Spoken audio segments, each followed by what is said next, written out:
ஒரு நிமிட செய்திகள். அதில் முதலாவதாக பத்திரப்பதிவு தொடர்பான தமிழ்நாடு அரசின் மசோதாவுக்கு குடியரசுத் தலைவர் ஒப்புதல் அளித்துள்ளார். பத்திரப்பதிவின் போது சம்பந்தப்பட்ட சொத்தின் அசல் ஆவணங்கள் தாக்கல் செய்வது இனி கட்டாயமாக்கப்பட்டுள்ளது. கடந்த ஆண்டு ஏப்ரல் மாதம் பத்திரப்பதிவில் புதிய விதிகளை சேர்ப்பதற்கான சட்ட மசோதாவை அமைச்சர் மூர்த்தி சட்டப்பேரவையில் தாக்கல் செய்திருந்தார். இந்த மசோதாவை ஆளுநர் குடியரசுத் தலைவருக்கு அனுப்பிய நிலையில் அதற்கு குடியரசுத் தலைவர் திரௌபதி முர்மு தற்போது ஒப்புதல் அளித்துள்ளார். அதன்படி இனி எந்தவொரு சொத்தையும் விற்பனை செய்யவோ அல்லது தானமாக வழங்கவோ அந்த சொத்தின் அசல் ஆவணம் கண்டிப்பாக தாக்கல் செய்யப்பட வேண்டும். இதற்கு முன்பு அசல் ஆவணம் தொலைந்துவிட்டதாக பொய்யாக புகார் அளித்தும் நகல் ஆவணங்களை வைத்தும் முறைகேடாக சொத்து பதிவுகள் நடப்பதாக புகார்கள் எழுந்தன. தற்போது பொய் தகவல்களை அளிப்பவர்களுக்கும் உடந்தையாக இருக்கும் அதிகாரிகளுக்கும் 3 முதல் 7 ஆண்டுகள் வரை சிறை தண்டனை விதிக்க இந்த சட்டம் வழிவகை செய்துள்ளது. அதே நேரம் அரசு அல்லது உள்ளாட்சி அமைப்புகள் நிலங்களை மாற்றும் போது இதற்கு விதிவிலக்கு அளிக்கப்பட்டுள்ளது. மேலும் நீதிமன்றத்தின் மூலம் சொத்து விற்பனை குடும்பத்திற்குள் நடக்கும் பாக பிரிவினையின் போது ஒருவரிடம் மட்டும் அசல் இருந்தால் போதுமானது. மூதாதையர் சொத்துக்கு மூலப்பத்திரம் இல்லையெனில் வருவாய்த்துறையின் பட்டா சமர்ப்பிக்க வேண்டியது அவசியம் என்றும் அசல் ஆவணங்கள் தொலைந்து போயிருந்தால் காவல்துறையில் புகார் அளித்து கண்டறிய முடியவில்லை என்ற சான்றிதழ் பெற வேண்டும் என்றும் அறிவுறுத்தப்பட்டுள்ளது. வாரம் 2 நாட்கள் விடுமுறை வேண்டும் என்ற கோரிக்கையை வலியுறுத்தி இன்று நாடு முழுவதும் வங்கி ஊழியர்கள் வேலைநிறுத்த போராட்டத்தில் ஈடுபட உள்ளனர். நாடு முழுவதும் பொதுத்துறை, தனியார், கூட்டுறவு உள்ளிட்ட வங்கிகள் செயல்பட்டு வருகின்றன. இதில் லட்சக்கணக்கான ஊழியர்கள் பணியாற்றி வருகின்றனர். இவர்களுக்கு ஞாயிற்றுக்கிழமைகளை தவிர மாதந்தோறும் 2வது மற்றும் 4வது சனிக்கிழமைகளில் விடுமுறை அளிக்கப்படுகிறது. இந்த நிலையில் வாரம் 5 நாட்கள் மட்டுமே வேலை என்ற நடைமுறையை அமல்படுத்த வேண்டுமெனவும் அனைத்து சனிக்கிழமைகளிலும் விடுமுறை அளிக்க வேண்டுமெனவும் கோரிக்கை விடுத்துள்ளனர். இது தொடர்பாக வங்கி ஊழியர்கள் சம்மேளனத்துடன் மத்திய அரசு நடத்திய பேச்சுவார்த்தை தோல்வியடைந்தது. இதனால் திட்டமிட்டபடி இன்று நாடு முழுவதும் வங்கி ஊழியர்கள் சங்கங்கள் வேலைநிறுத்த போராட்டம் நடத்த உள்ளன. ஏற்கனவே சனி, ஞாயிறு விடுமுறை மற்றும் குடியரசு தின விடுமுறை அளிக்கப்பட்ட நிலையில் தற்பொழுது தொடர்ந்து 4வது நாளாக இன்று வங்கி சேவை பாதிக்கும் சூழல் எழுந்துள்ளது. இதனிடையே வங்கி ஊழியர்கள் போராட்டம் காரணமாக வாடிக்கையாளர்களுக்கு சேவை குறைபாடு ஏற்படக்கூடாது என டெல்லியில் நடைபெற்ற நிதித்துறை செயலர் தலைமையிலான அவசர ஆலோசனைக் கூட்டத்தில் வங்கிகளுக்கு அறிவுறுத்தப்பட்டுள்ளது. தமிழ்நாட்டில் படிப்படியாக வெப்பநிலை அதிகரிக்கும் என்று தெரிவித்துள்ள வானிலை ஆய்வு மையம் தென் மாவட்டங்களில் இன்று மழைக்கு வாய்ப்புள்ளதாக கணித்துள்ளது. தென்கிழக்கு அரபிக்கடல் பகுதிகளின் மேல் ஒரு வளிமண்டல கீழடுக்கு சுழற்சி நிலவுவதாகவும் இதன் காரணமாக மேற்கு தொடர்ச்சி மலை மாவட்டங்கள் மற்றும் தென் தமிழகத்தில் இன்று மிதமான மழை பெய்யக்கூடும் என்றும் தெரிவித்துள்ளது. மற்ற மாவட்டங்களில் வறண்ட வானிலையே நிலவும் என்றும் 3 டிகிரி செல்சியஸ் வரை வெப்பநிலை உயரக்கூடும் என்றும் கணித்துள்ளது. தமிழ்நாடு, புதுச்சேரி மற்றும் காரைக்காலில் நாளை முதல் வரும் வெள்ளிக்கிழமை வரை வறண்ட வானிலையே நீடிக்கும் என்றும் வரும் 31 மற்றும் பிப்ரவரி 1ஆம் தேதி மிதமான மழை பெய்ய வாய்ப்புள்ளதாகவும் குறிப்பிட்டுள்ளது. சென்னை மற்றும் புறநகரில் இன்று மழைக்கு வாய்ப்பில்லை என்றும் வானம் மேகமூட்டத்துடன் காணப்படும் என்றும் வெப்பநிலை அதிகபட்சமாக 30 டிகிரி செல்சியஸ் என்ற அளவில் குறைவாகவே இருக்கும் என்றும் கணித்துள்ளது. மேலும் தென் தமிழக கடலோர பகுதிகள், மன்னார் வளைகுடா மற்றும் குமரிக்கடல் பகுதிகளில் இன்றும் நாளையும் மணிக்கு 60 கிலோமீட்டர் வேகத்தில் சூறைக்காற்று வீசக்கூடும் என்று வானிலை ஆய்வு மையம் தெரிவித்துள்ளது. சென்னை புறநகர் பகுதிகளான பூந்தமல்லி, செம்பரம்பாக்கம், காட்டுப்பாக்கம், குமணன்சாவடி, மாங்காடு, குண்டத்தூரில் 2வது நாளாக மழை பெய்தது.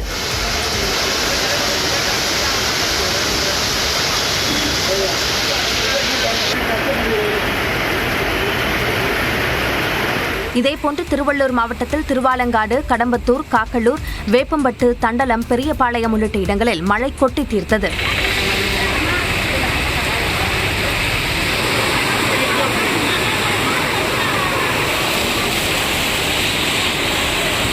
சிவகங்கை மாவட்டம் காரைக்குடி சுற்றுவட்டார பகுதிகளில் மிதமான மழை பெய்தது.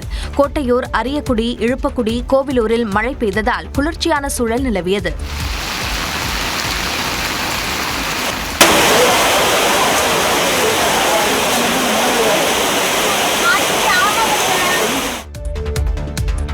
ஒரு கிராம் ஆபரண தங்கத்தின் விலை 1,20,000 ரூபாயை கடந்துள்ளது. அண்மை காலமாக தங்கம் விலை தொடர்ந்து உயர்ந்து வருகிறது. ஒரு கிராம் தங்கத்தின் விலை 14,750 ரூபாயாக இருந்த நிலையில் திங்கட்கிழமை 275 ரூபாய் உயர்ந்து 15,025 ரூபாய்க்கு விற்பனை செய்யப்படுகிறது. ஒரு சவரன் தங்கத்தின் விலை ஒரே நாளில் 2,200 ரூபாய் உயர்ந்து 1,20,200 ரூபாயாக நிர்ணயிக்கப்பட்டுள்ளது. கடந்த 10 நாட்களில் ஒரு சவரன் தங்கத்தின் விலை 13,960 ரூபாய் வரை உயர்ந்துள்ளது. நடப்பாண்டு தொடக்கத்தில் ஒரு சவரன் தங்கத்தின் விலை 99,520 ரூபாயாக இருந்த நிலையில் 26 நாட்களில் 20,680 ரூபாய் உயர்ந்துள்ளது. வெள்ளி விலை ஒரே நாளில் கிராமுக்கு 10 ரூபாய் அதிகரித்துள்ளது. 1 கிராம் வெள்ளி விலை 10 ரூபாய் உயர்ந்து 375 ரூபாய்க்கும் 1 கிலோ 3,75,000 ரூபாய்க்கும் விற்பனையாகிறது. அட்டாரி வாகா எல்லையில் கொடியிறக்க நிகழ்ச்சியில் வீரர்கள் மிடுக்குடன் நடைபோட்டனர். இந்தியாவின் 77வது குடியரசு தின கொண்டாட்டத்தை தொடர்ந்து இந்தியா பாகிஸ்தான் எல்லையான அட்டாரி வாகா எல்லையில் நேற்று மாலை பல்வேறு சாகச நிகழ்ச்சிகளுடன் கொடியிறக்கும் நிகழ்ச்சி நடைபெற்றது.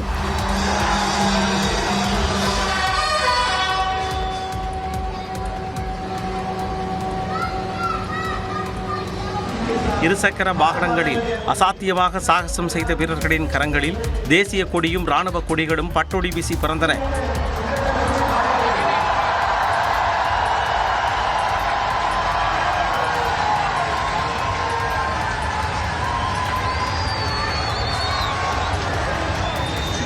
இதையடுத்து கொடி இறக்கும் பொழுது இந்திய ராணுவ வீரர்கள் மிடுக்குடன் வீர் நடை போட்டு அரங்கை அதிர வைத்தனர். தேசபக்தி முழக்கங்களுடன் கரவொலி எழுப்பி கொடி இறக்கும் நிகழ்வை பொதுமக்கள் உணர்ச்சி பொங்க கண்டு களித்தனர்.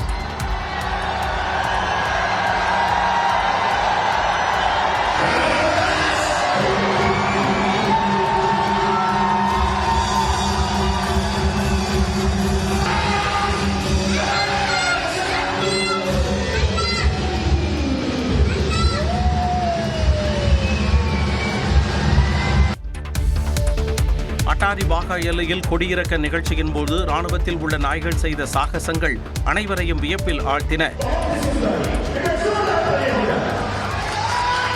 கயிற்றில் நடந்தும் வாகனத்தில் இருந்து தாவி குதித்து துல்லியமாக இலக்கை பிடித்தும் நாய்கள் கவனம் ஈர்த்தன.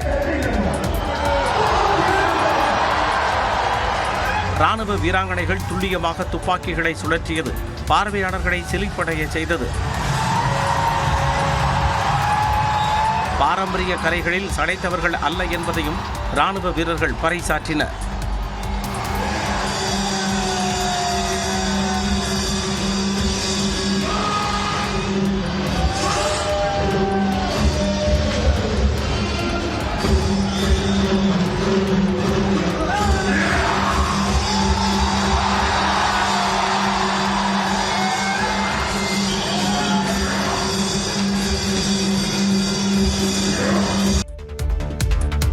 நடக்கவிருக்கும் தேர்தல் என்டிஏ மற்றும் தமிழ்நாட்டிற்கு இடையிலான போட்டி என்று முதலமைச்சர் மு.க. ஸ்டாலின் தெரிவித்துள்ளார். தஞ்சை அருகே செங்கிப்பட்டியில் திமுக மகளிர் அணியின் டெல்டா மண்டல மாநாடு நடைபெற்றது. இதில் பங்கேற்க வந்த முதலமைச்சரும் திமுக தலைவருமான மு.க. ஸ்டாலினுக்கு திமுக மகளிர் அணியினர் உற்சாக வரவேற்பு அளித்தனர். மாநாட்டில் பேசிய முதலமைச்சர் வரவிருக்கும் தேர்தல் யாருக்கும் போட்டி என்று விளக்கம் அளித்தார். நடக்க போற தேர்தல் என்டிஏ வெர்சஸ் மதசார்பற்ற முற்போக்கு கூட்டணி கிடையாது. NDA versus Tamil Nadu. தமிழ்நாடு என்றாலே தமிழ்நாட்டு மக்களுக்காக உண்மையா உழைக்கிற தலை நிமிர்ந்து தன்மானத்தோடு போராடுகிற திமுக தான். அதிமுக பாஜக கூட்டணி அமித்ஷாவால் திணிக்கப்பட்ட கூட்டணி என்றும் முதலமைச்சர் கூறினார். தோற்ற கூட்டணியை புதுப்பிச்சுட்டு அதுக்கு பில்டப் கொடுத்திருக்காங்க. அந்த கூட்டணியில் இருக்கிற எல்லாருமே இடி, ஐடி, சிபிஐன்னு ஏதோ ஒரு வகையில பாஜக கிட்ட சிக்கி அந்த வாஷிங் மிஷின் தங்களையும் விழுக்காதா என்ற நப்பாசையில கையை கட்டி உட்கார்ந்து இருக்கிறாங்க. பாஜக அதிமுக கூட்டணி மிரட்டலால் உருட்டலால் உருவான பிளாக்மெயில் கூட்டணி, அமித்ஷா அவர்களால் திணிக்கப்பட்ட கூட்டணி. எத்தனை கெட்டப்பில் வந்தாலும் கெட் அவுட் தான் என்றும் முதலமைச்சர் கூறினார். பொய் பேசும் பிரதமராக நரேந்திர மோடி இருப்பதாக முதலமைச்சர் மு.க. ஸ்டாலின் குற்றம் சாட்டியுள்ளார். பழைய கண்டென்ட்டை பேசிவிட்டு புதிய கண்டென்ட்டை பிரதமர் கொடுத்திருக்கிறார் என்றார். தமிழ்நாட்டில் பெண்களுக்கு பாதுகாப்பு இல்லை என்ற ஒரு அபாண்டமான பொய்ய சொல்லிட்டு போயிருக்காரு. பெண்களான நீங்க சொல்லுங்க, தமிழ்நாட்டில் பெண்களுக்கு பாதுகாப்பு இல்லையா? மாண்புமிகு பிரதமர் அவர்களே, ஆயிரக்கணக்கான பெண்கள் கூடியிருக்கக்கூடிய இந்த மாநாட்டு மேடையிலே நின்று கொண்டு நான் தலை நிமிர்ந்து சொல்லுகிறேன், இந்திய மாநிலங்களிலேயே பெண்களுக்கு பாதுகாப்பான மாநிலம் எங்க தமிழ்நாடு தான். ஓட்டடப்பா இன்றின் ஏன் மணிப்பூர் மக்களை காப்பாற்றவில்லை என்று முதலமைச்சர் கேள்வி எழுப்பினார். 3 ஆண்டுகளாக இயல்பு வாழ்க்கை பாதிக்கப்பட்டிருக்கு மணிப்பூர்ல. இத்தனைக்கு ஒன்றியத்தை ஆள்றது, மணிப்பூரை ஆண்டது பாஜக தான். ஆனா அவங்க டபுள் இன்ஜின் ஓட்டின டப்பா இன்ஜின் மணிப்பூர் மக்களை ஏன் காப்பாத்தல? இந்த மாநாட்டில் முதலமைச்சருக்கு வீரவாள் பரிசளிக்கப்பட்டது. கனிமொழி, உதயநிதி ஆகியோருக்கும் வீரவாளை அமைச்சர் கே. நேரு வழங்கினார்.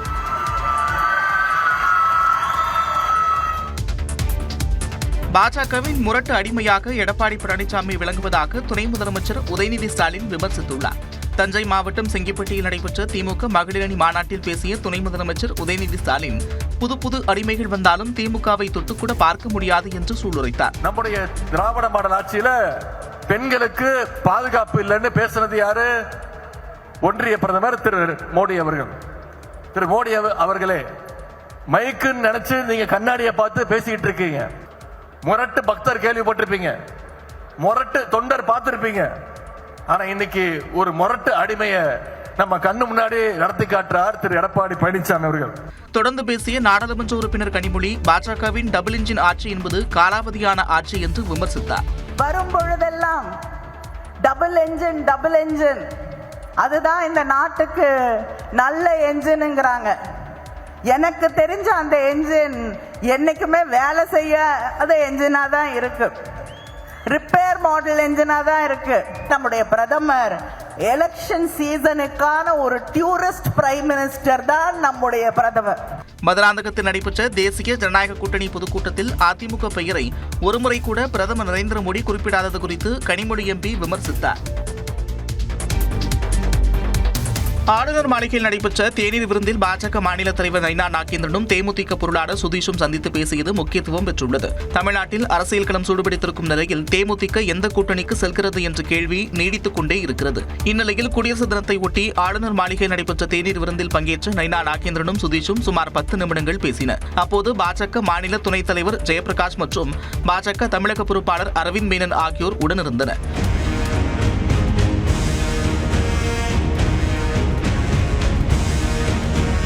எனினும் இந்த சந்திப்பு குறித்து செய்தியாளர்களின் கேள்விக்கு பதிலளிக்காமல் சுதீஷ் சென்றார்.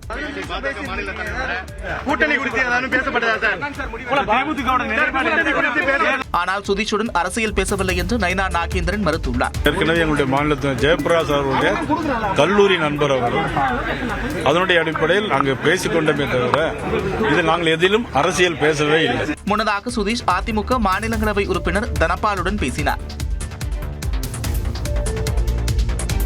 திருச்சி ஸ்ரீரங்கத்தில் பூபதி திருநாள் விழா கோலாகலமாக நடைபெற்றது.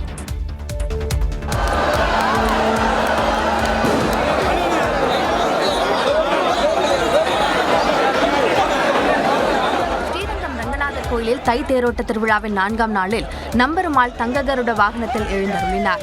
இந்த கோயிலின் தை தேரோட்ட திருவிழா கடந்த வெள்ளிக்கிழமையன்று கொடியேற்றத்துடன் தொடங்கியது.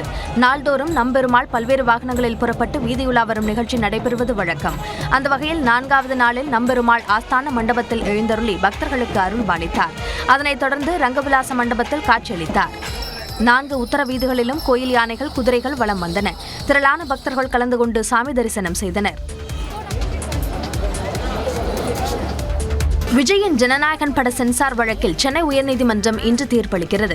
பொங்கல் வெளியீடாக திரைக்கு வரவிருந்த ஜனநாயகன் படத்தை பார்த்த தணிக்கை வாரியம் சென்சார் வழங்க மறுத்து மறு ஆய்வு செய்ய பரிந்துரை அளித்தது. இதை எதிர்த்து அந்த படத்தை தயாரித்துள்ள KVN நிறுவனம் சென்னை உயர்நீதிமன்றத்தில் வழக்கு தொடுத்தது. இந்த வழக்கை விசாரித்த தனி நீதிபதி PT ஆஷா உடனடியாக சென்சார் வழங்க உத்தரவிட்டு மறு ஆய்வு பரிந்துரையை ரத்து செய்தார்.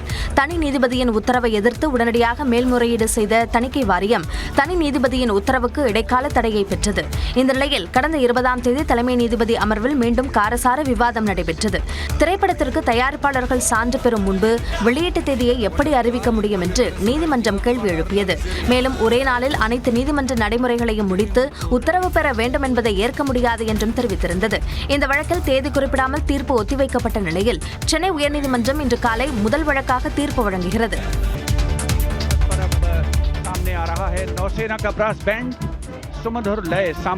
குடியரசு தின விழா அணிவகுப்பில் முதன்முறையாக ராணுவத்தின் விலங்கு படையும் இடம்பெற்றது. இந்திய ராணுவத்தின் ரீமவுண்ட் வெட்டினரி கார்ப்ஸ் எனப்படும் மறுசீரமைப்பு மற்றும் கால்நடை படைப்பிரிவு 1779ஆம் ஆண்டு அன்றைய பிரிட்டிஷ் இந்தியாவின் பெங்கால் மாகாணத்தில் ஆர்மி வெட்டினரி சர்வீஸ் என்ற பெயரில் தொடங்கப்பட்டது. ராணுவத்தில் பயன்படுத்தப்படும் குதிரைகள், கோவேறு கழுதைகள் மற்றும் நாய்களுக்கு பயிற்சி அளிப்பது, அவற்றின் இனத்தை பெருக்குவது மற்றும் அவற்றுக்கு மருத்துவ சிகிச்சை அளிப்பதே இந்த பிரிவின் முக்கிய பணியாகும். 1920இல் இந்தியன் ஆர்மி வெட்டினரி கார்ப்ஸ் என இது பெயர் மாற்றம் செய்யப்பட்டது. இரண்டாம் உலகப் போரின் போது மியான்மர் போன்ற அடர்ந்த காடுகள் நிறைந்த பகுதிகளில் இயந்திரங்கள் செல்ல முடியாத இடங்களுக்கு ராணுவ தளவாடங்களை சுமந்து செல்ல குதிரைகள் மற்றும் கோவேறு கழுதைகள் அதிகளவில் பயன்படுத்தப்பட்டன. அப்போது இந்த பிரிவின் பணி உலகளவில் கவனிக்கப்பட்டது. இந்த நிலையில் டெல்லியில் நடைபெற்ற குடியரசு தின அணிவகுப்பில் இந்த ஆண்டு முதன்முறையாக இந்தியாவின் விலங்குப்படையும் பங்கேற்றது. குறிப்பாக சிப்பிப்பாறை, கோம்பை, ராஜபாளையம் நாய் ஆகிய தமிழ்நாட்டு நாய் இனங்கள் மற்றும் முடோல் ஹவுண்ட், ராம்பூர் ஹவுண்ட் ஆகிய பிற இந்திய வகை நாய்களும் கம்பீரமாக நடைபெற்றன. अपनी उपस्थिति दर्ज करा रहे हैं glacier ATV all terrain vehicle.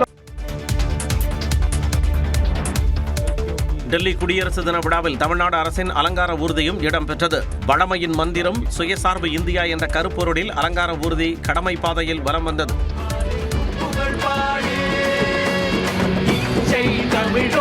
Tamil Nadu ஊர்தியின் இருபுறமும் பரதநாட்டிய கலைஞர்கள் மற்றும் வீரமங்கிகள் பல்வேறு கலை நிகழ்ச்சிகளை நடத்தினர்.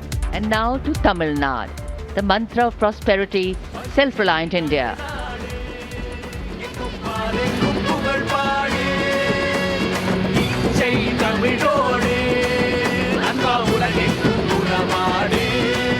அலங்கார ஊர்தியின் முன்பகுதியில் ஜல்லிக்கட்டு காளையை அடக்கும் வீரர் இடம்பெற்றிருந்த நிலையில் மையப்பகுதியில் மின்வாகன உற்பத்தியில் இந்தியாவிலேயே தமிழ்நாடு முன்னணியில் உள்ளதை குறிக்கும் காட்சிகளும் இடம்பெற்றிருந்தன.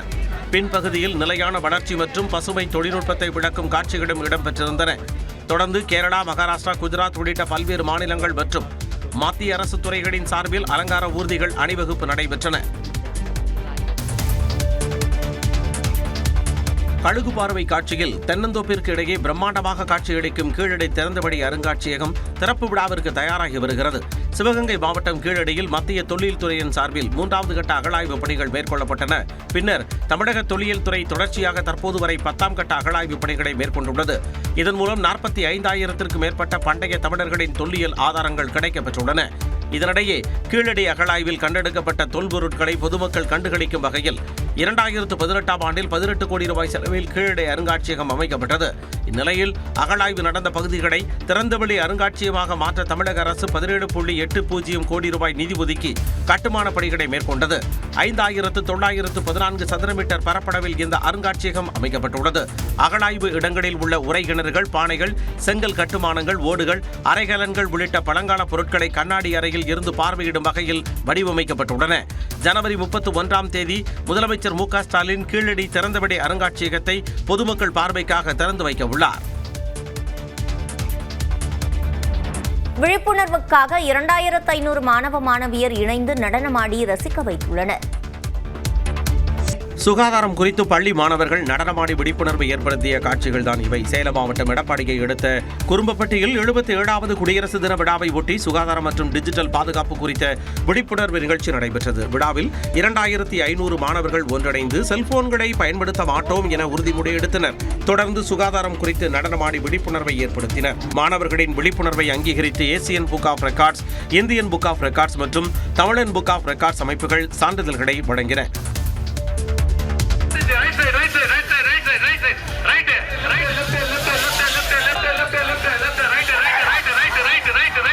வேலூர் மாவட்டம் காட்பாடி அருகே கரசமங்கலம் கிராமத்தில் எருதுவிடும் விழாவில் காளைகள் மின்னல் வேகத்தில் சீறி பாய்ந்த காட்சிகள் தான் இவை. 77வது குடியரசு தினத்தை ஒட்டி நடைபெற்ற இந்த விழாவில் வேலூர், திருப்பத்தூர், கிருஷ்ணகிரி, திருவண்ணாமலை ஆகிய மாவட்டங்களில் இருந்தும் அண்டை மாநிலமான ஆந்திராவின் சித்தூர் பகுதியில் இருந்தும் சுமார் 300க்கும் மேற்பட்ட காளைகள் பங்கேற்றன. காளைகள் ஓடும்போது சாலையின் இருபுறமும் நின்று இளைஞர்கள் உற்சாகம் முழக்கமிட்டனர். காளைகள் முட்டியதில் சிலருக்கு லேசான காயம் ஏற்பட்டது. காளைகள் ஓடும் பாதையில் நின்று வழிமறித்த இளைஞர்கள் மீது காவல்துறையினர் லேசான தடியடி நடத்தி கலைத்தனர். குறிப்பிட்ட இலக்கினை மிக குறைந்த நேரத்தில் கடந்த காளைகளின் உரிமையாளர்களுக்கு முதல் பரிசாக 1 லட்சமும், 2ஆம் பரிசாக 75,000 ரூபாயும், 3ஆம் பரிசாக 50,000 ரூபாயும் வழங்கப்பட்டன.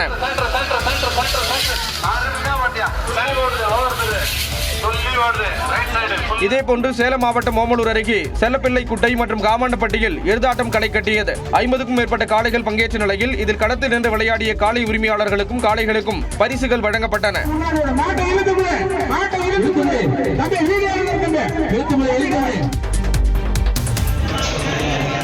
குறிப்பாக தாய்மாமன் சீர் என்றால் நகைகள், புத்தாடைகள், பித்தளை மற்றும் வெள்ளி பாத்திரங்கள், வீட்டு உபயோகப் பொருட்கள் என ஊரே வியக்கும் அளவுக்கு இருக்கும். ஆனால் புதுச்சேரியில் நடந்ததோ புதுமை. புதுச்சேரி வில்லியனூரில் சிவக்குமார் தனலட்சுமி தம்பதியின் மகள் அனுப்பிரதாவின் மஞ்சள் நீராட்டு விழா நடைபெற்றது. அப்போது அனுப்பிரதாவின் தாய்மாமன் ஐயனார் வித்தியாசமான முறையில் சீர்வரிசை செய்தார். தனது மருமகளுக்காக 480 பாரம்பரிய நெல் ரகங்களை சீராக கொடுத்து அசத்தினார். இதனை கண்டு அங்கிருந்த உறவினர்கள் வியப்படைந்தனர். இப்போ கிட்டத்தட்ட ஒரு 480 ரகங்களை பார்க்குறவங்க எல்லாருமே வியப்பாக இருக்காங்க. இது ஒரு புது முயற்சி. வேளாண் கண்காட்சியில் மட்டுமே பார்த்து பழக்கப்பட்ட இதுபோன்ற நெல் ரகங்களை சுப நிகழ்ச்சியில் கண்டது மகிழ்ச்சி அளிப்பதாக விழாவில் கலந்து கொண்டவர்கள் தெரிவித்தனர். பாரம்பரிய நெல் ரகங்களை சீர்வரிசையாக வழங்கிய ஐயனார் கடந்த மாதம் நியூஸ் 18 தமிழ்நாடு தொலைக்காட்சியின் சிகரம் விருதை சமூக சேவைக்காக வென்றவர் என்பது குறிப்பிடத்தக்கது.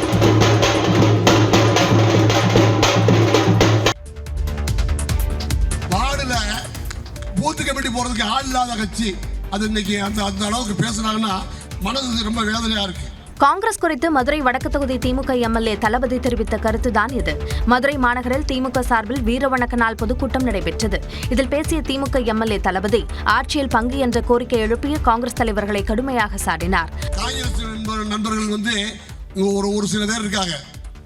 நானே பேரை சொல்றேன், மாணிக்க தாவூர் இருக்காரு, ஜோதிமணி அவங்க எம்பி ஆயிட்டாங்க. அதனால இந்த வர எம்எல்ஏ ஆனா ஆகலன்னு சொல்லி அதுல பங்கு வேணும் இதுல பங்கு வேணும்ன்றான்.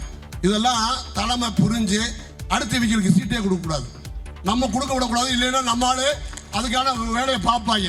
தொடர்ந்து பேசிய அவர் இந்தியா கூட்டணி வலுவாக இருக்க திமுக உள்ளிட்ட மாநில கட்சிகள் தான் காரணம் என்றார். மாண்புமிகு அண்ணன் ஸ்டாலின், இரண்டாவது மம்தா பானர்ஜி, அகிலேஷ் யாதவ், நாங்க 3 பேர் தான் மெயினா இருந்து இந்த இந்தியா கூட்டணியை காப்பாத்திக்கு இருக்கோம். 3000 ஓட்டு 4000 ஓட்டு மட்டும் தான் இருக்கு, ஆள் கிடையாது. வார்டுல பூத்து கமிட்டி போறதுக்கு ஆள் இல்லாத கட்சி அது இன்னைக்கு அந்த அளவுக்கு பேசுறாங்கன்னா மனது ரொம்ப வேதனையா இருக்கு.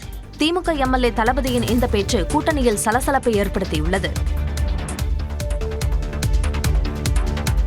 பூத் கமிட்டி போடக்கூட ஆட்கள் இல்லாத கட்சி காங்கிரஸ் என்று திமுக எம்எல்ஏ கோ தளபதி விமர்சித்திருந்த நிலையில் அதிகார திமிருடன் இருந்தால் தோழமை கட்சிகள் அமைதியாக இருக்கும் காலம் முடிந்துவிட்டது என்று காங்கிரஸ் எம்பி மாணிக்கம் தாக்கூர் பதிலளித்துள்ளார்.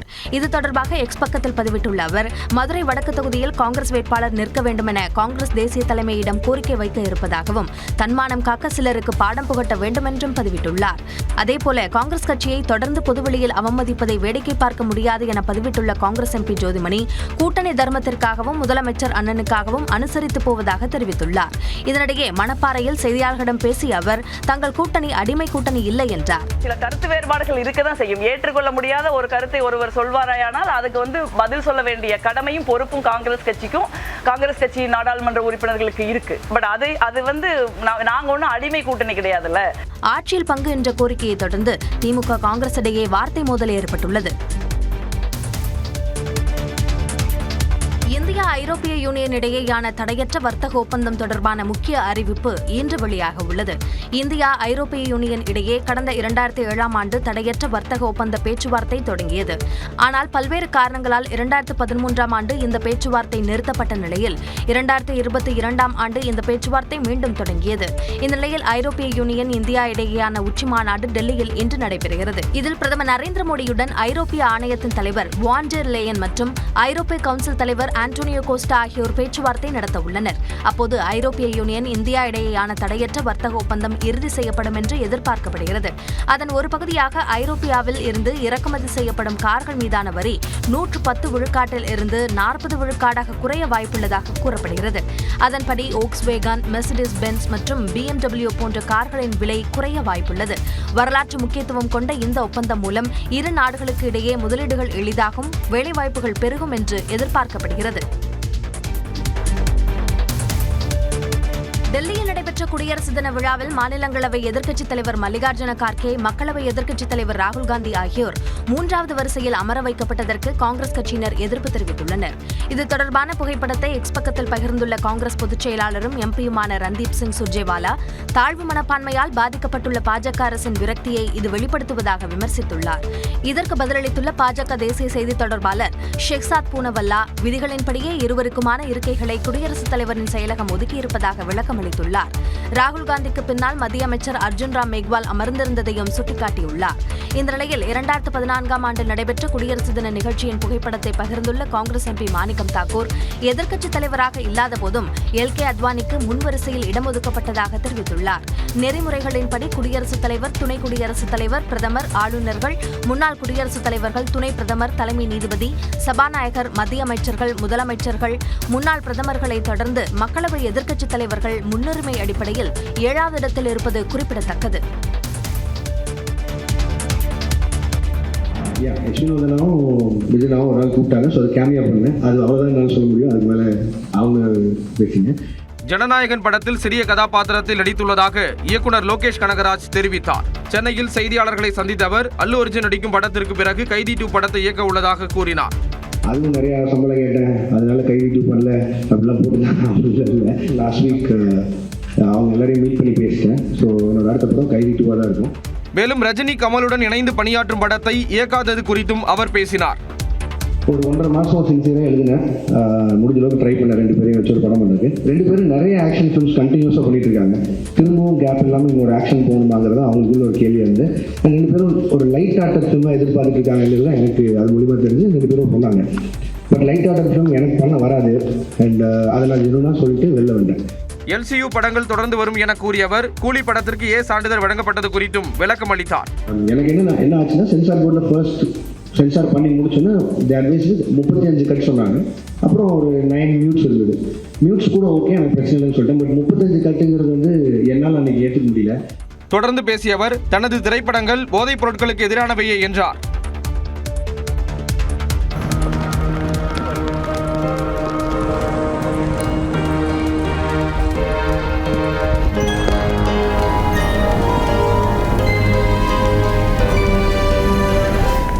ஜப்பான் நாட்டின் வடக்கு பகுதியை பனிப்பொழிவு முற்றிலுமாக முடக்கிய காட்சிகளே இவை. அந்நாட்டின் ஹொகைடோ பகுதியில் வரலாறு காணாத பனிப்பொழிவு ஏற்பட்டது. -6 டிகிரி செல்சியஸ் அளவுக்கு அங்கு கடுமையான குளிர் நிலவி வருகிறது. இந்நிலையில் அங்குள்ள சாலைகளில் சுமார் 1 மீட்டர் உயரத்திற்கு பனிக்கட்டிகள் கொட்டி கிடக்கின்றன. பல்வேறு இடங்களில் வீடுகள், கடைகளுக்கு முன் கொட்டி கிடக்கும் பனிக்கட்டிகளால் இயல்பு வாழ்க்கை பாதிக்கப்பட்டுள்ளது.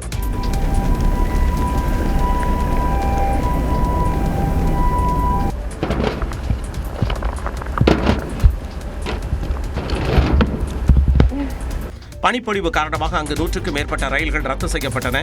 மேலும் அங்குள்ள நியூ சிட்டோஸ் விமான நிலையத்தில் பல விமானங்களின் சேவை ரத்து செய்யப்பட்டதால் 7000த்திற்கும் மேற்பட்ட பயணிகள் விமான நிலையத்திலேயே தங்கும் நிலை ஏற்பட்டது.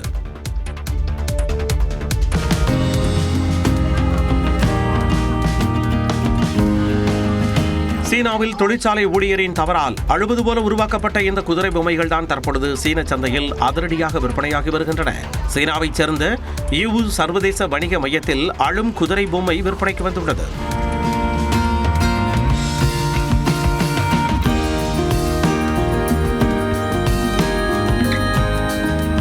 நடப்பு சீன சந்திர ஆண்டின் விலங்காக குதிரையை சீன ஜோதிடம் குறிப்பிட்டுள்ளது. எனவே குதிரை பொம்மைகளை தயாரித்து விற்க முடிவு செய்யப்பட்டது.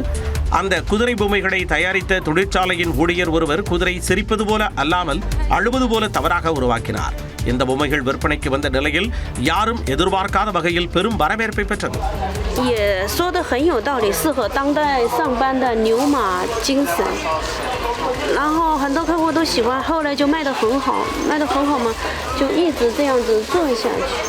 பரபரப்பான வாழ்க்கை முறையை பிரதிபலிக்கும் வகையில் இந்த பொம்மைகள் இருப்பதாக வாடிக்கையாளர்கள் கூறுகின்றனர்.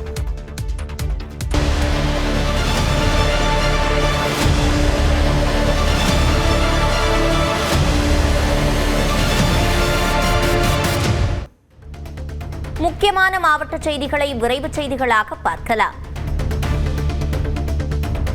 குடியரசு தின விடுமுறையை ஒட்டி மாமல்லபுரத்தில் பொதுமக்கள் குவிந்து புராதன சின்னங்களை சுற்றி பார்த்து கடலில் நீராடி மகிழ்ந்தனர்.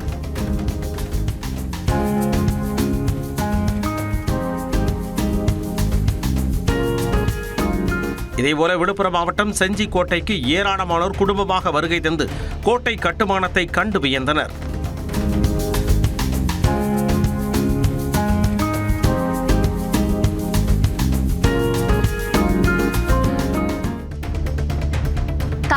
அங்கிருந்து பிரிந்ததால் பொள்ளாச்சி அடுத்த டாப் ஸ்லிப் முகாமில் தங்க வைக்கப்பட்ட 2 யானைக்குட்டிகளை கூட்டத்துடன் சேர்க்க வனத்துறை திட்டமிட்டுள்ளது. சிறுமுகை வனப்பகுதியில் கூட்டத்திலிருந்து பிரிந்து வந்த 1 மாத ஆண்குட்டியும், கரடிமடை பகுதியில் பிறந்த 4 மாத ஆண்குட்டியும் டாப் ஸ்லிப் முகாமில் தனி மரக்கூண்டுகளில் பராமரிக்கப்படுகின்றன. இந்த குட்டிகளை தாய் யானைகளுடன் சேர்க்க 3 முதல் 4 முறை முயற்சி மேற்கொள்ளப்படும் என்றும், அது பயனளிக்கவில்லை எனில் நிரந்தரமாக முகாமிலேயே தங்க வைக்கப்படும் என்றும் வனத்துறையினர் தெரிவித்துள்ளனர். தென்காசி மாவட்டம் குற்றால அருவிகளில் நீர்வரத்து குறைவாக உள்ளதால் சுற்றுலா பயணிகளின் கூட்டமும் குறைந்தது. இதனால் வருகை தந்தவர்கள் அருவியில் நீண்ட நேரம் நீராடி மகிழ்ந்தனர். First time I come to Malaysia. From Malaysia I come to Kuttalam. Very nice place. Very so feel so chilling, and then the smell is very good. If anyone to come, just feel the chilling one. ரொம்ப நல்லா இருக்கு.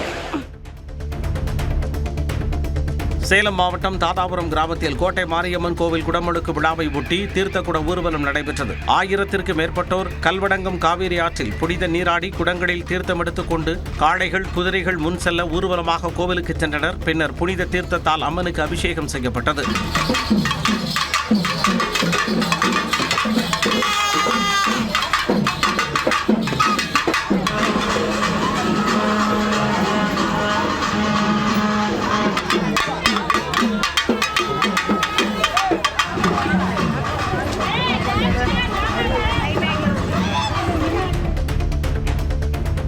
திருவாரூர் மாவட்டம் திருத்துறைப்பூண்டியிலிருந்து சென்னை சென்ற அரசு குளிர்சாதன பேருந்தில் மழையின் போது தண்ணீர் சொட்டியதால் பயணிகள் அவதியடைந்தனர். ஜன்னல் மற்றும் மேற்கூரை ஓட்டைகள் வழியாக மழைநீர் உள்ளே புகுந்ததால் இருக்கைகள் நனைந்து பேருந்துக்குள் தண்ணீர் தேங்கும் நிலை உருவானது.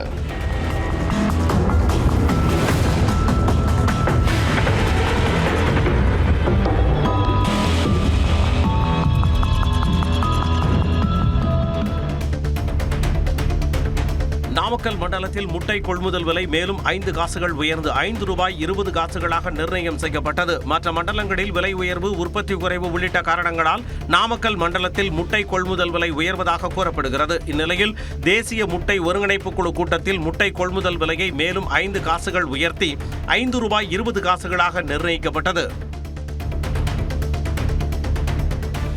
புதுச்சேரியில் குடியரசு தினத்தன்று ஒப்பந்த ஆசிரியர்கள் குழந்தைகளுடன் தேசிய கொடி ஏந்தி போராட்டத்தில் ஈடுபட்டனர். ஒப்பந்த ஆசிரியர்கள் பணி நிரந்தரம் செய்யப்படுவர் என அரசு உறுதியளித்து 7 மாதங்கள் கடந்தும் எந்த நடவடிக்கையும் எடுக்கவில்லை என்று குற்றம் சாட்டி கடந்த 21ஆம் தேதி முதல் காலவரையற்ற போராட்டத்தை தொடங்கினர். இந்நிலையில் குடியரசு தினத்தன்று கல்வித்துறை வளாகத்தில் தேசிய கொடியுடன் ஊர்வலம் சென்றனர். அவர்களுக்கு காங்கிரஸ், திமுக, அதிமுக உள்ளிட்ட கட்சி பிரதிநிதிகள் நேரில் ஆதரவு தெரிவித்தனர். காஞ்சிபுரம் மாவட்டம் சுங்குவார் சத்திரத்தில் நடைபெற்ற மகளிர் உரிமை மீட்பு பயண கூட்டத்தில் பசுமை தாயகம் அமைப்பின் தலைவர் சௌமியா அன்புமணி கலந்து கொண்டார். நிகழ்ச்சியில் பேசிய அவர், ஸ்ரீபெரும்புதூர், காஞ்சிபுரம் பகுதிகளில் 1800க்கும் மேற்பட்ட தொழிற்சாலைகள் இருந்தும் மண்ணின் மைந்தர்களுக்கு உரிய வேலை வாய்ப்பு இல்லை என்று குற்றம் சாட்டினார். விவசாயி தான் அவங்க நிலத்துல போர் போட்டுக்கலாம், ஆனா தனியார் கம்பெனில போர் போடக்கூடாது என்ற சட்டம் இருந்தும் 1000 அடிக்கு போர் போட்டு வைக்கிறாங்க. ஒரு கம்பெனில போர் போட்டிருக்காங்க. அப்ப சுத்தி இருக்கிற தண்ணி எல்லாம் எங்க போகும்? தமிழக கர்நாடக எல்லை வனப்பகுதியான மேட்டூர் அருகே பாலாற்றின் கரையில் யானை கூட்டம் முகாமிட்டது. தண்ணீர் தேடி வரும் யானைகள் கிராமத்திற்குள் புகுந்து விடாத வகையில் வனத்துறையினர் கண்காணிப்பு பணியில் ஈடுபட்டனர். கோயம்புத்தூர் மாவட்டம் ஆழியார் அணையில் ஆபத்தை உணராமல் புதை மணல் மற்றும் சுடல் நிறைந்த பகுதியில் சுற்றுலா பயணிகள் குளிப்பதை தடுக்க வேண்டுமென மக்கள் கோரிக்கை விடுக்கின்றனர். குடியரசு தின விடுமுறை ஒட்டி ஆழியார் அணை பூங்கா பகுதிக்கு திரளான சுற்றுலா பயணிகள் வந்தனர். இவர்கள் தடுப்பணையில் புதை மணல் மற்றும் சுடல் நிறைந்த பகுதியில் குளிக்கும் நிலை காணப்பட்டது. உயிரிழப்புகள் ஏற்படும் முன்னதாக இதுபோன்ற செயல்களை தடுக்க காவல்துறையினர் நடவடிக்கை எடுக்க வேண்டுமென அப்பகுதி மக்கள் கோரிக்கை விடுக்கின்றனர். சிவகங்கை மாவட்டம் மதகுப்பட்டியில் திமுக தொழில்நுட்ப அணியின் சார்பில் வடமாடு மஞ்சுவிரட்டு போட்டி நடத்தப்பட்டது.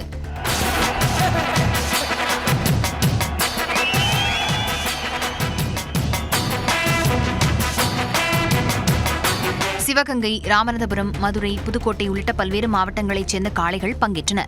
ஒரு சுற்றுக்கு 9 வீரர்கள் வீதம் களம் கண்டு மாடுகளை அடக்கும் முயற்சியில் ஈடுபட்டனர். இதில் வெற்றி பெற்ற வீரர்களுக்கும் காளைகளின் உரிமையாளர்களுக்கும் கோப்பையும் பரிசுப் பொருட்களும் வழங்கப்பட்டன. நாமக்கல் மாவட்டம் திருச்செங்கோட்டில் அர்த்தநாரீஸ்வரருக்கு 3 கோடி ரூபாய் செலவில் அமைக்கப்பட்ட புதிய தேர் வெள்ளோட்டம் விமரிசையாக நடைபெற்றது. 100 டன் இலுப்பை வேம்பு மரங்களைக் கொண்டு 23 அடி உயரம் 23 அடி அகலம் கொண்ட இரும்பு அச்சுடன் கூடிய புதிய தேர் உருவாக்கப்பட்டுள்ளது. கடந்த ஓராண்டாக நடந்த தேர் வடிவமைக்கும் பணி நிறைவடைந்தது. இதனைத் தொடர்ந்து மயிலாட்டம், கரகாட்டம், தப்பாட்டம் உள்ளிட்ட பல்வேறு கிராமிய நிகழ்ச்சிகளுடன் வெள்ளோட்டம் நடைபெற்றது.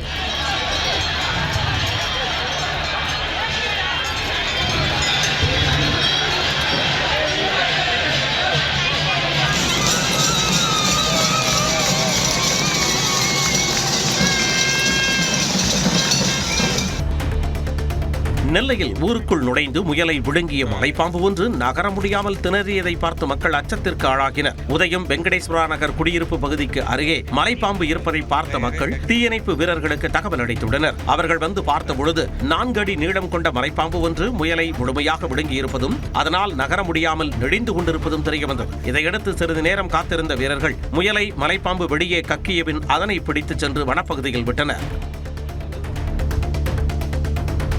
காஞ்சிபுரம் அருகே வெள்ளைகேட் பகுதியில் ரோட்டரி சங்கம் சார்பில் சாலை பாதுகாப்பு விழிப்புணர்வை ஏற்படுத்தும் வகையில் கார் பேரணி நடைபெற்றது. 100க்கும் மேற்பட்ட கார்களில் சாலை பாதுகாப்பு குறித்த பதாகைகள், ஸ்டிக்கர்கள் ஒட்டி பேரணி சென்று விழிப்புணர்வு ஏற்படுத்தப்பட்டது.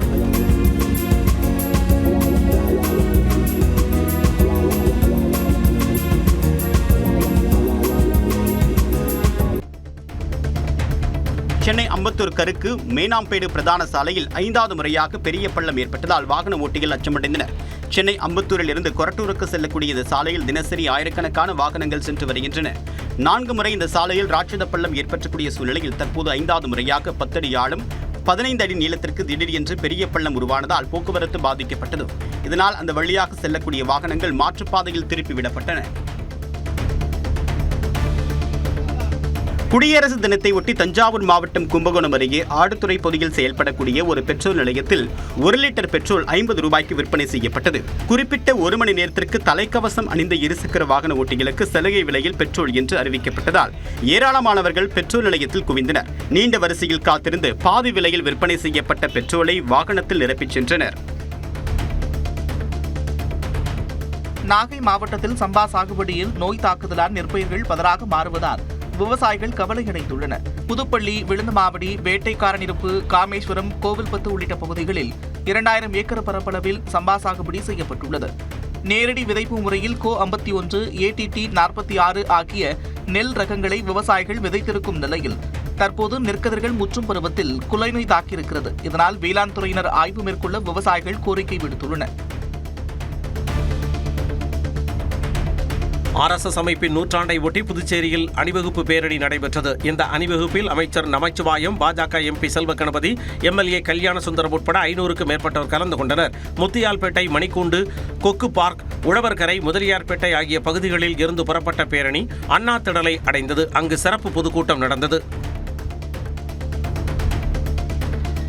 நெல்லையப்பர் கோவில் தைப்பூச திருவிழாவின் ஒரு பகுதியாக திருநெல்வேலி என்ற பெயர் வர காரணமாக இருந்த நெல்லுக்கு வேலியிட்டு இறைவன் நடத்திய திருவிளையாடல் நிகழ்ச்சி நடைபெற்றது.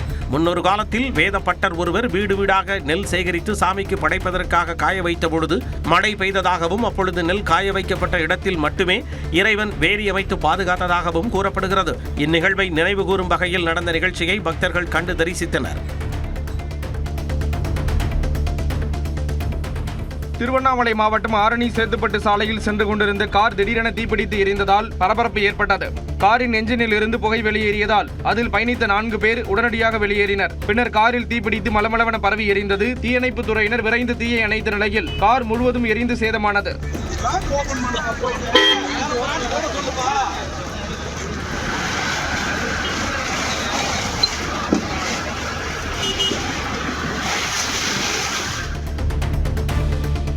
திண்டுக்கல் மாவட்டம் பழனி பெரியநாயகி அம்மன் கோயிலில் தைப்பூச திருவிழா கொடியேற்றத்துடன் தொடங்கியது.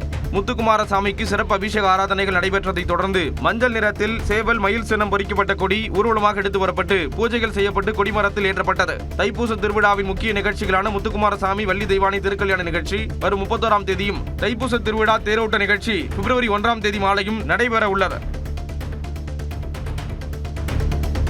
நாகை மாவட்ட காங்கிரஸ் அலுவலகத்தில் நடந்த குடியரசு தின விழாவில் இரு தரப்பினரிடையே கோஷ்டி மோதல் ஏற்பட்டது. அண்மையில் நியமிக்கப்பட்ட புதிய மாவட்ட செயலாளர் விவேக் வெங்கட்ராமன் தேசிய கொடியை ஏற்றி வைத்தார். தொடர்ந்து மாவட்டத்தில் கட்சி பொறுப்புகளில் ஏற்பட்ட மாறுதல்களால் அதிருப்தி அடைந்த மூத்த நிர்வாகி மதியழகன் என்பவர் மாவட்ட செயலாளர் விவேக் வெங்கட்ராமன் முன்னிலையில் மாநில செயலாளர் நவ்சாத்துடன் வாக்குவாதத்தில் ஈடுபட்டதால் சலசலப்பு ஏற்பட்டது.